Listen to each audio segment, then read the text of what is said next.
Hello and welcome to DAO Watch episode 5. In this episode, we discuss the usual suspects, Dash and their high-performing masternodes, PIVX, Evmos, and possibly the most controversial proposal that they've had in their existence.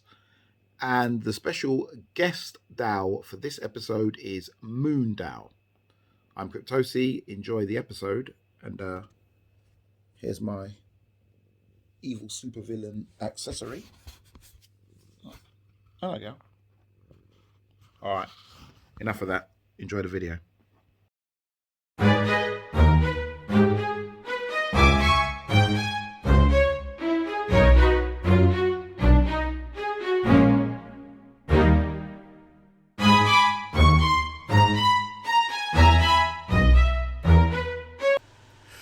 Yes, okay, let's get going. It's I'm in my little cave and it is freezing. We're in England and oh my gosh, it's snowing. So look at this. Look. That's how cold it is. I put the heating on, but I'm not staying out here long. I'm gonna do this video and I'm gonna go back to bed. Alright, without any further to do, really excited about this particular episode. As you may or may not know. First proposal is Dash. The last proposal we looked at from Dash was really quite controversial. And what I decided this time around, no, I'm not logged in here. What I decided this time around was that I would look at proposals that had a high number of downvotes. So people felt a certain way about it, yet were passing. So that led me to this 4K Dash collateral high performance masternode solution.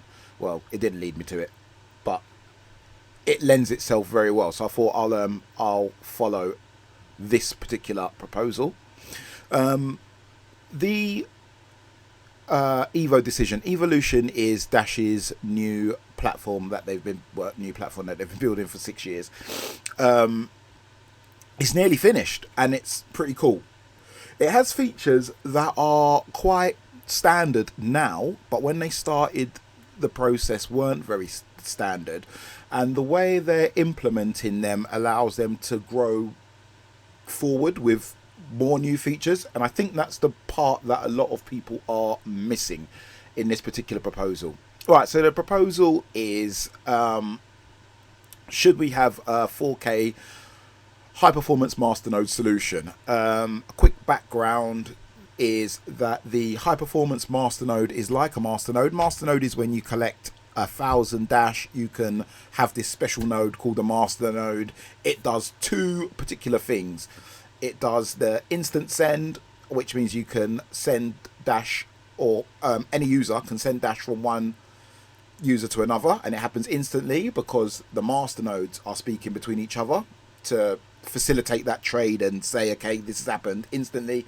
Because there's less masternodes than there are actual nodes, that happens really quickly. Not just that, but because masternodes have a slightly different architecture. Masternodes also do the coin join that we spoke about in the last episode, which was the root of all of this kerfuffle and agita, as the Italian Americans would say. All of this beef. So the coin join, which is the dark send or private send as they call it now, is when the user puts their Dash into, or gives their Dash effectively over to the masternodes, and they jumble it all up and give it back to them. That's dark send. Some people still really believe in it. I'm not even going to touch that because people just get upset about it and they want proof of my opinion, and it's a long old argument. So this 4K high performance masternode solution would, the masternodes themselves, what they would do is they would facilitate the Dash platform. They call it the Dash platform. I'm going to call it Evolution, in a kind of his mama named him Clay, so I'm gonna name him Clay kind of way. So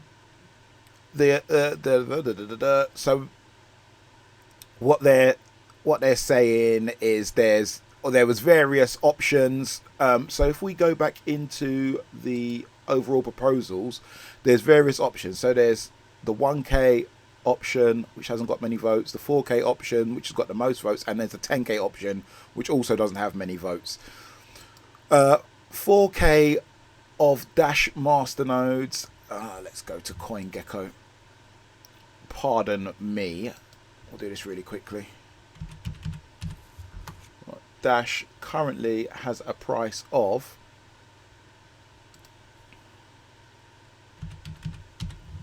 I don't know what Dingo Dino is. Dino Lufga LFG. No, I don't know what that is. 4444 or 4444. It's my lucky number twice. So times that by 4 times 4444 by 4,000. A lot of fours. Times. We'll do that here.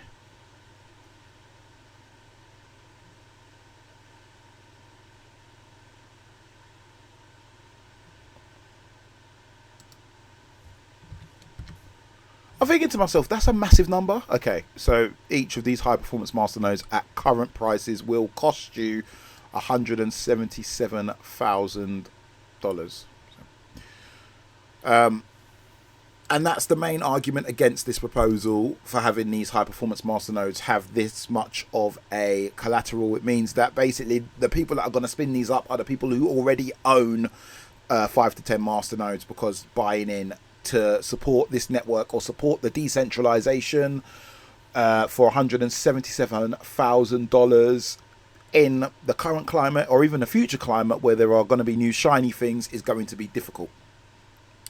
That's the argument against. They go into some good detail describing what the various, I think it comes up better on GitHub. Describing what the various, this is a good part. Sorry, this is a really good part. So what they've done is they've had consensus from within their core development group. I don't quite know why they say one dev and one non-dev. I feel like this is a bit of a slight. This is like a devs versus non-devs moment. This is a devs versus non-devs moment. Why the devs are called devs and the non-devs are just called non-devs, like we're animals. We've got skill sets too, you know. So yeah, so what they've done is they've said what the members of their team think. Some people, it seems by this, most people are leaning to either the 4K or the 10K. Oh, well, no, sorry, the 4K or not worrying whether it's 4 or 10, like saying it's much of a muchness. The 5 devs say they don't care if it's 4K or 10K. I can literally, I can imagine developers saying that. The four votes, which is 3 devs and 2 non-devs, is obviously a dev that's added this up, because that makes 5. They say they want the 4K. Nobody wants the 10K. I like that they've done this, because this gives the average user who doesn't have that much of an idea a little bit more of an idea of how the so-called experts are big brains are thinking. I guess that's why they added dev and non-dev. Devs are generally considered big brains, and the rest of us are just non-devs. So I would be interested to know what the role of those 2 non-devs were. If one of them was an economist, for example, he may have a better understanding on whether or not to choose 4K or 10K, 1K or 2K, or any other solutions from a economic modeling point of view. I know it's always theoretical, but it would be interesting to know what the backgrounds was of those 2 non-devs. Return on interest. The return on interest is slightly different. All of this gets quite technical, but really from a voter's point of view, I guess the main thing you're looking at is how many people can get 4K, how decentralized will it be, and then how much will it change the actual cost of using Dash Evolution or the Dash platform. So you can see here, if they just used every masternode must run the platform, it's quite expensive. If they have an equally collateralized node, it becomes half as expensive. If they have the 4K solution, it becomes a lot less expensive. If they have the 10K, it becomes more expensive, less expensive still. You can see the drop between 4K high performance, also 10K is quite small, and I guess that's the reason why people have gone for the 4K, because the gains that you're getting, they're becoming more and more lossy, more and more insignificant as you ramp up the collateral needed. There's also going to be some mechanics which offset the amount of masternodes running against how much of a reward they're getting. Some of the arguments against this is that the rewards is coming from the overall pool, and it may be seen as more money going towards less people. Yet again, that argument in itself has got its I don't want to say obvious drawbacks, but it does have its drawbacks.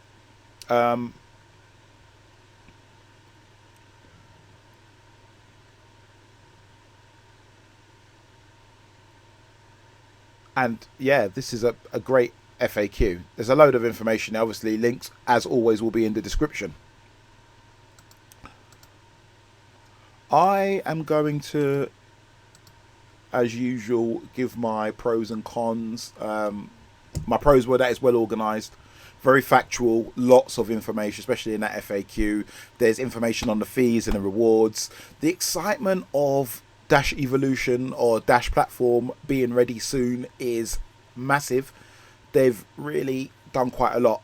It's a bit unfortunate that it's during the bear market that it will probably come to life at some point during 2023, but I would estimate it's somewhere near the bottom of the bear market. The cons is that, yeah, it's taken the Dash platform a very long time to be created, and with that being said, the features that are going to be launched out of the gate are not they're not above industry standard, although they are, and this is where developers, technically minded people, and end users, I guess, clash. The actual features are pretty much the same. Now, the way that they're implemented and the way that those features work and the future proofing of those features, the way the Dash platform does it is better than the way it's done throughout most of the crypto ecosystem. So features like digital ID is done very well on Dash platform, and ENS style addressing for your wallets is done a lot better on the Dash platform. You can look up or reference different IDs in a less centralized way, which is pretty important, especially in light of the arguments we were having last episode about privacy and sanctions, etc., etc. This Dash ENS style naming and digital ID will be, I don't want to say worth its weight in gold, but it's a massive tool, and it's important that it's being done this way for decentralization purposes, which is important even though I'm not a maximalist on such things. Okay, talking about sharding in the future, bloody blah.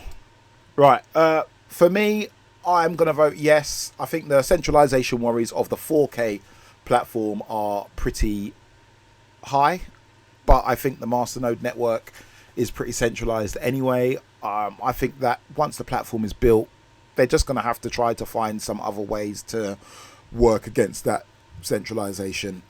And I think the people, even the masternode owners who are the high performance masternode owners, they are also incentivized to decentralize their holdings in that, like they are incentivized to. The 4K option gives them the most bang for their buck, I would say, in terms of securing the network as well. There was some discussion around this, and it did get pretty heated. And as usual, it got, I don't want to say personal, but da da da da da. And it's the usual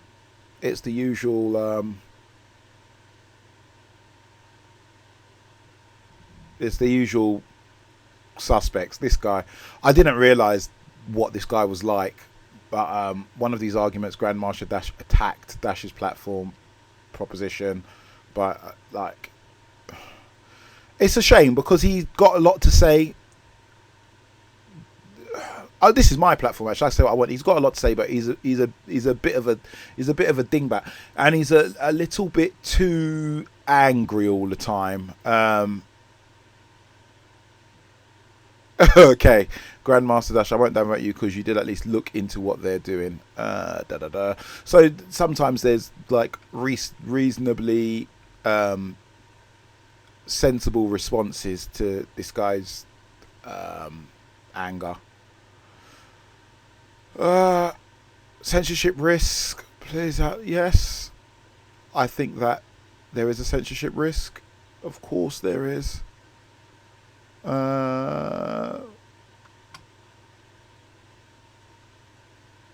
It's not just now. This is just,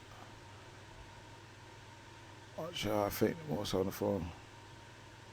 Masternode, remove illegal content. Removing illegal content is not censorship.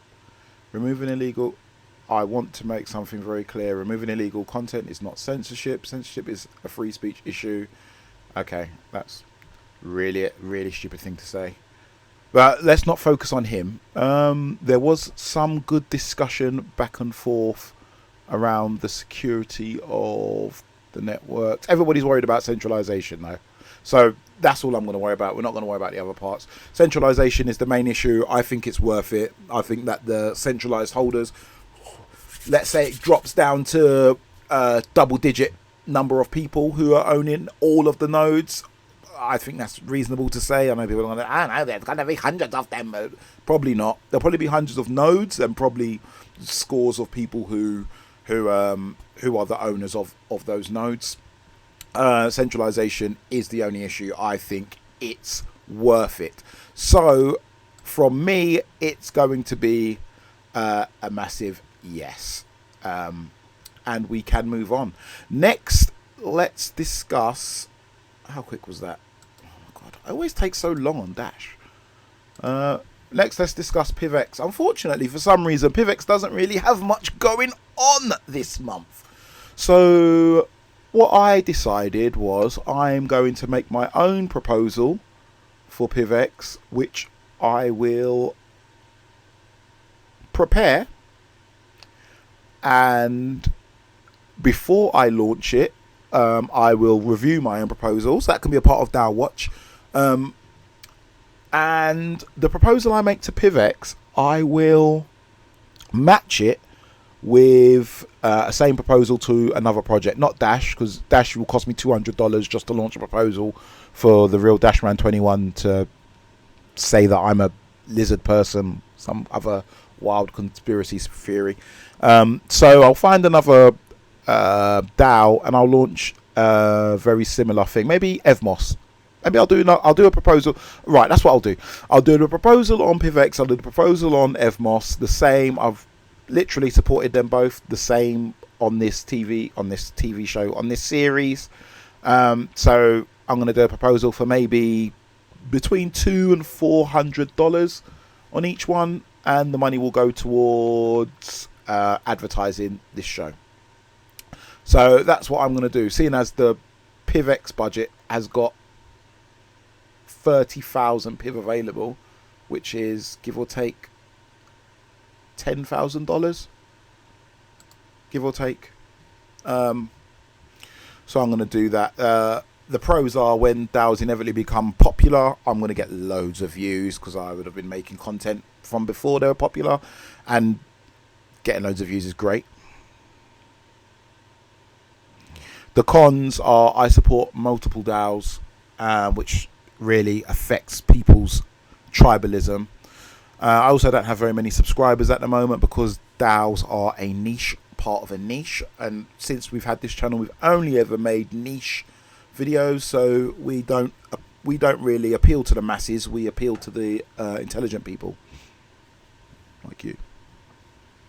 So if that proposal did exist, I would vote yes on it because Cryptosi is amazing and I support everything he does. It's handsome. Let's move on to Evmos. Evmos, what have you done? Okay, I'm going to try not to let this one run for too long.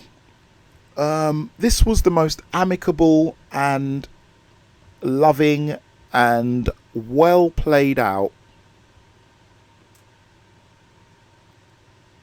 I'm not going to call it a coup. Spat. Let's call it a spat. I don't want to call it a coup. If I call it a coup, it's like I've picked sides. I don't want to rush to pick sides. We'll call it a spat. Between two people in the rest of the world, it seems like. No, it doesn't seem like that. That's not true. Two vocal people and the rest of Evmos. So what we've got here is an alternative, an honest DAO and an independent Evmos chain. Now this proposal was made by a lady called Loredana Kirstea. I'm going to go over Loredana Kirstea. And basically what it is, it's an alternative to another proposal. Now it's an alternative to this proposal. Now this proposal is for a DAO. This one passed with flying colours. It's for a DAO to manage the Evmos network. I'm not gonna go through this one, right? But I'm gonna include it in the links below because I don't want to spend too much time doing it. So I'm not going to go through that one. What I'm going to do is I'm just going to go through this one instead, because what they do is they basically highlight all the problems in the other DAO. And the problems are, the main problem that it seemed is that they weren't in agreement that they should set up the structure of the DAO for Evmos and automatically grandfather themselves in for roles and payments. They didn't go so far as to say it feels like a cash grab, or like when people try to extract as much value as they can before the project runs its life cycle, which it there's no suggesting that it is. The Evmos is down, but everything is down. It's a bear market. People complain there's not much being built on Evmos. I've personally built 2 apps on there. Bidify and Bidify Mint are both on Evmos. Granted, there's not many users, but chicken and egg, isn't it? Always chicken and egg. So they say what the issues are. The authors bake their names in the formation of the organization. I said that was the main issue, and they put it top. All operations of the organization have not been public, so we don't know what they've done. They're asking for money for things they've done before. There's plenty of reason for them to be upset. Now, me personally, if I look at the two, this one jumps out at me because I'm often one of the others, and the others will always go for things like this. If we're going to organize and have a hierarchy or something like that, then you choose a structure and then you have to independently vote people in. Now the counter argument for voting them in, which I don't think is said here, but it was said by one of the people in the main proposal. And let me just say also, these guys who got labelled on here, Benny Lava and LCP or whatever they're called, they're all really nice. They're all really they're all really personable. They're really they're nice. So the discussion between the two separate factions was beautiful. I will link to it because I don't think they linked to it here, but in their own Commonwealth, I think they call it, there was a discussion back and forth, and they were both sides were incredibly polite. There was nobody even said stuff like "you don't understand" or none of that sort of stuff. They were just both incredibly polite. it was great. The discussion was great. Obviously, the winning team, LPX, Benny Lava, GV, the winning team, they just went ahead and done what they were doing. But their counter argument was they didn't want to have separate votes for the actual positions because they didn't want the governance process to be too spammy, too blocked. So they didn't want there to be too many proposals for this. So they thought, oh, to save people the time and hassle, we'll just put ourselves in charge. I've got a problem with that. I don't think that was the right thing to do. I think if they'd have asked and they'd have put the proposals through for each one of them, they would have passed anyway. Because it's quite often quite clear that when these votes happen, it's usually a few people with heavy hands that can move them, especially when the DAO is as young as Evmos. It's months old, so that's going to happen. What they have, though, what has happened is since what seemingly happened is since Loredana and there's another guy called Christian, I think his name is. They were the two main protagonists on this side.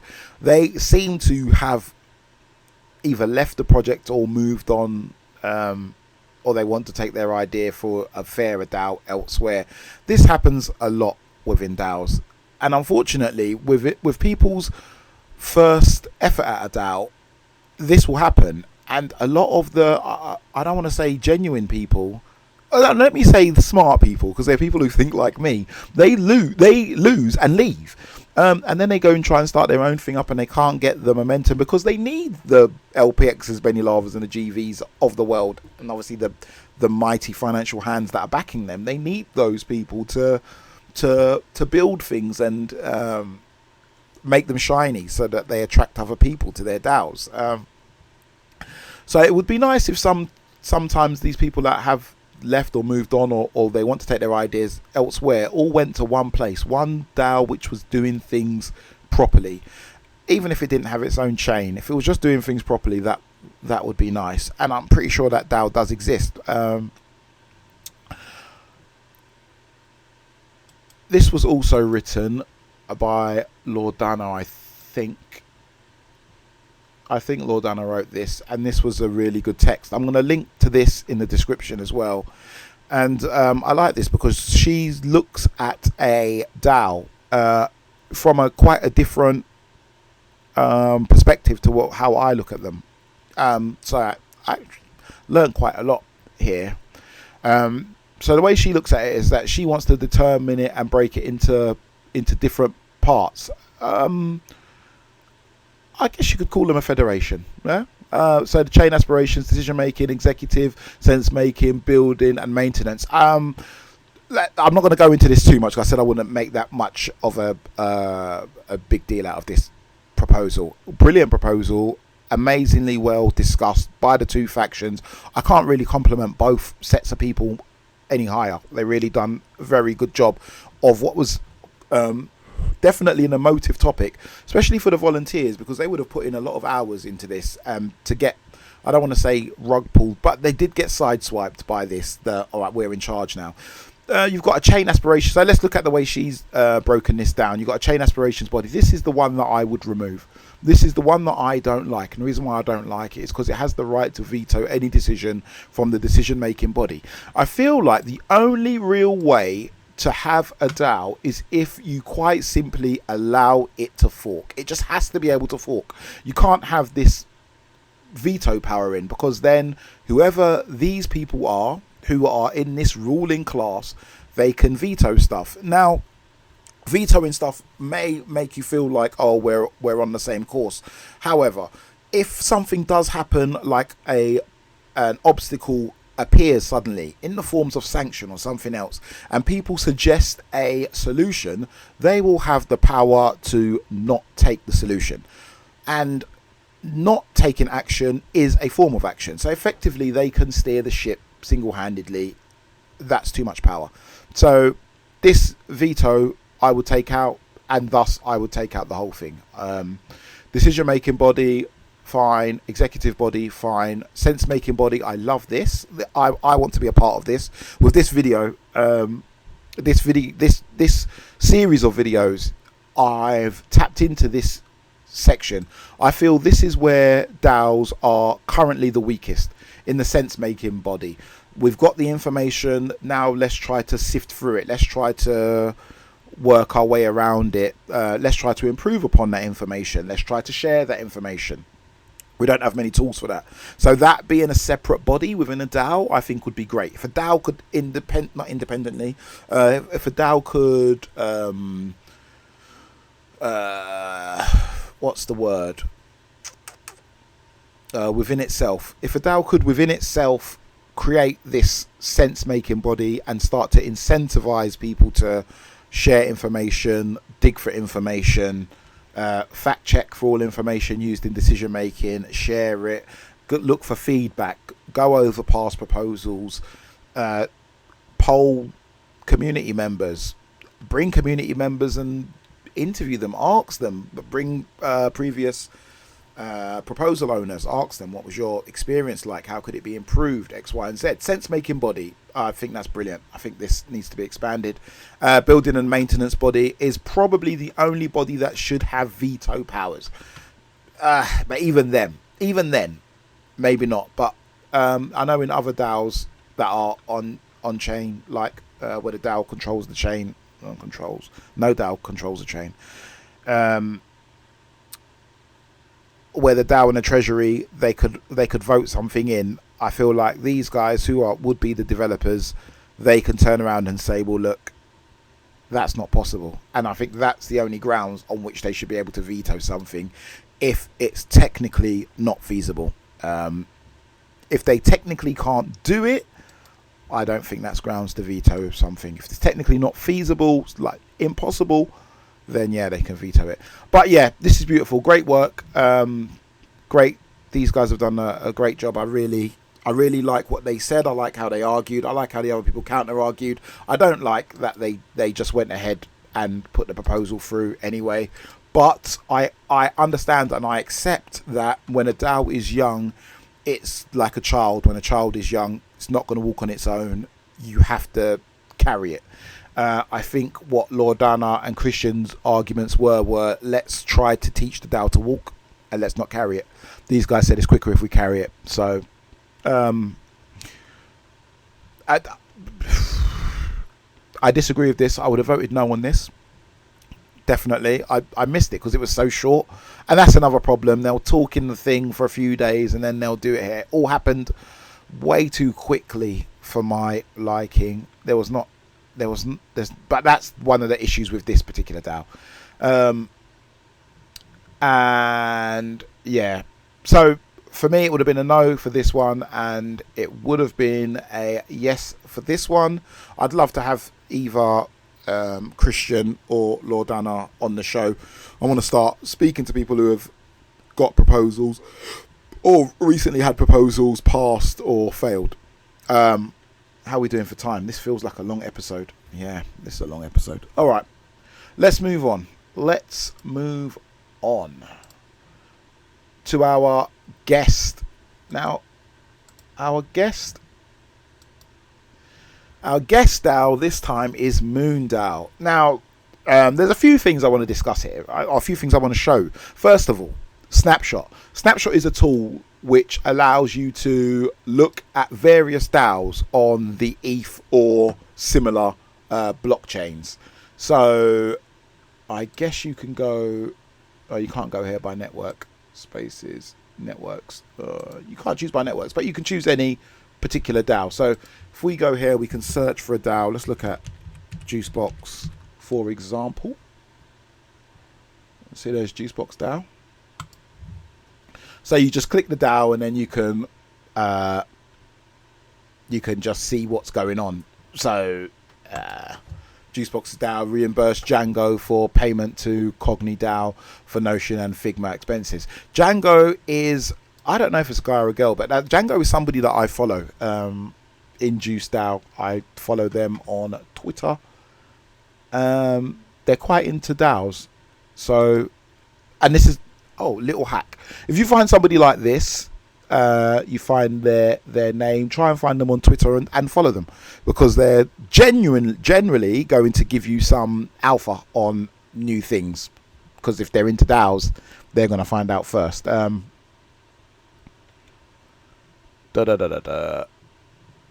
So convert the multi-sig ETH into 865 DAO and send it to Django. Django used to pay for Figma and Notion expenses from a personal credit card and submit retroactive payouts from the DAO. And you see, I love this stuff like this. This is not the proposal I'm looking at, but isn't this a great guy? So he used to pay for it out of his pocket and get the money back later. And yeah, everyone's rightfully voted yes. You should get your money back, Django. So anyway, the one I wanted to look at was MoonDAO. So MoonDAO is a DAO whereby people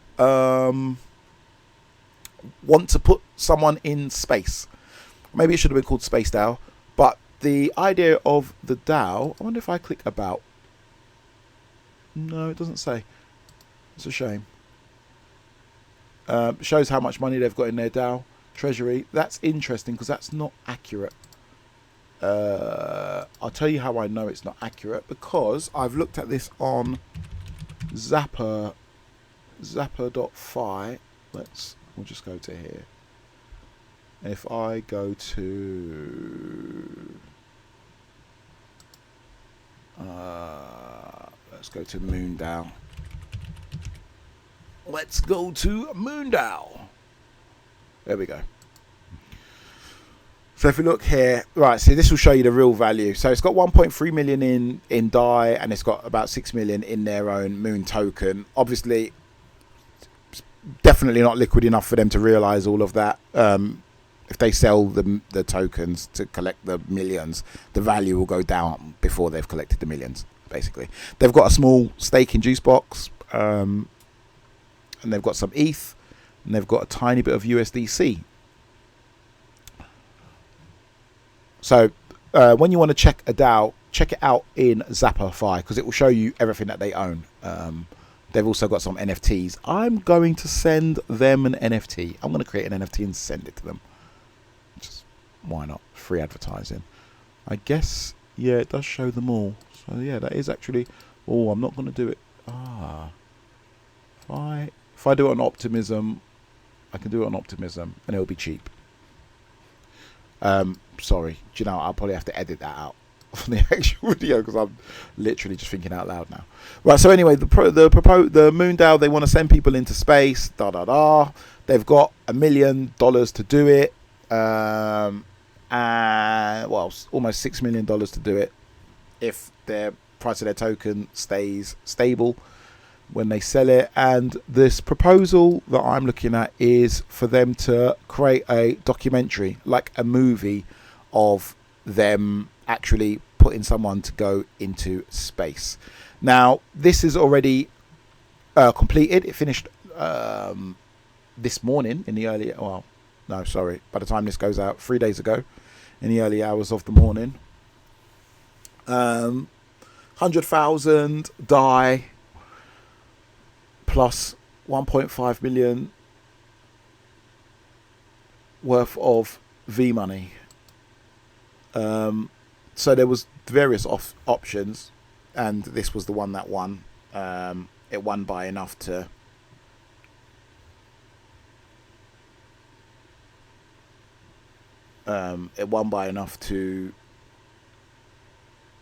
this feature. We'll talk about this feature in the next episode. It won by enough to pass. So 100,000 DAI is how much they're going to be spending on this. So they want to make basically a documentary, which will be like a proper movie, hour plus to like 2 hours, of the trip from China for the winning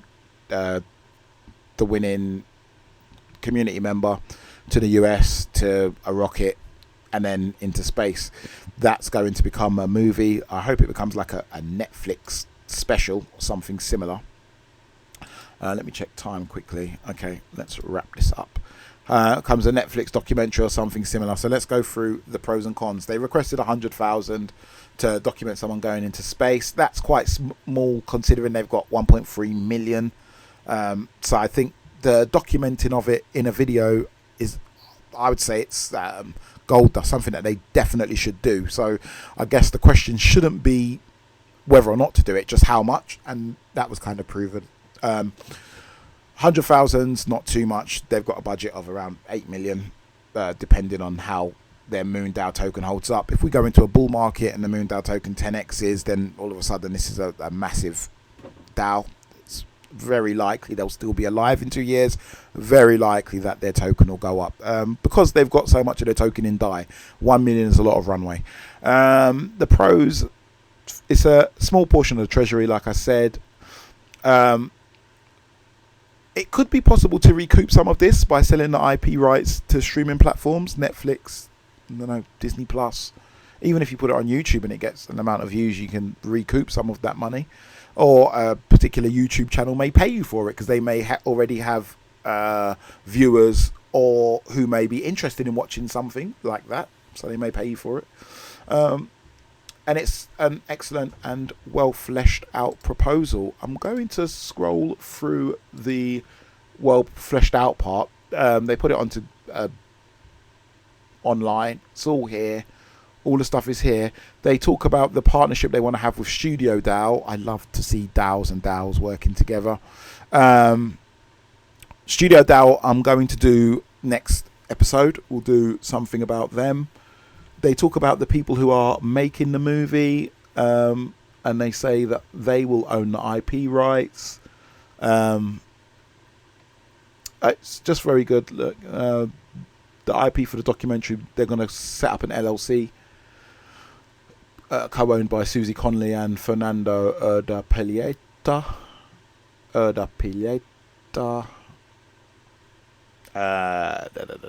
I know I haven't butchered his name. Yeah, it's great. Next steps, they talk about all the funding, recoup as much from MoonDAO's percentage of the financiers. Oh, here we go. The first distributing priority will to recoup as much of the initial investment as possible back to the treasury. Overall, that will split 50% to MoonDAO, 50% to the film's LLCs. Perfect. So you get back the 100 grand, it goes back to the thing, and then after that they split it 50-50. I think that's a system that they've borrowed from previous Studio DAO movies. I'm making an assumption here. If they haven't, then I'm sure Studio DAO will do such a thing. 500k, they give back 100k, and then MoonDAO can make money off this. Investor information rights. Contract will include for the film LLC to report back to MoonDAO on actual spent as per investors' rights for MoonDAO to have information. So investors, MoonDAO will be a part of the LLC, I'm assuming. Oh, no. It did say that they were just relying on the people to be good custodians, so you just have to rely on those people not to rip MoonDAO off, which I think is reasonable at the moment where we stand with legislation on DAOs. Counter-argument being that the members of the DAO can form in America, it would be a class action if the two people didn't do as they said they was going to do. Shows out the options. And this is the one that passed, so this is the one that you really need to look at there. Option C, that's the one that passed. And here's the team table, stewards and the people that are in it. So yeah, well fleshed out. So yeah, from me, it's definitely a great big gigantic yes. A DAO created to go to space and hopefully the moon on one sooner or later is the stuff that DAO dreams are made of. And I can't wait to watch this documentary on YouTube or Netflix. So yeah, well done to all of those involved. Amazing. One last thing before we wrap up. I know this is a particularly long episode, and I genuinely don't know how this has happened. Let's go back here. Let's look at Django. Let's look at Django.eth. I would do this with my own one, but my .eth account doesn't have any of my DAO tokens in. Because I don't want to say why actually. Right, so here's the DAO memberships. This is a nice little addition to Zapper.fi.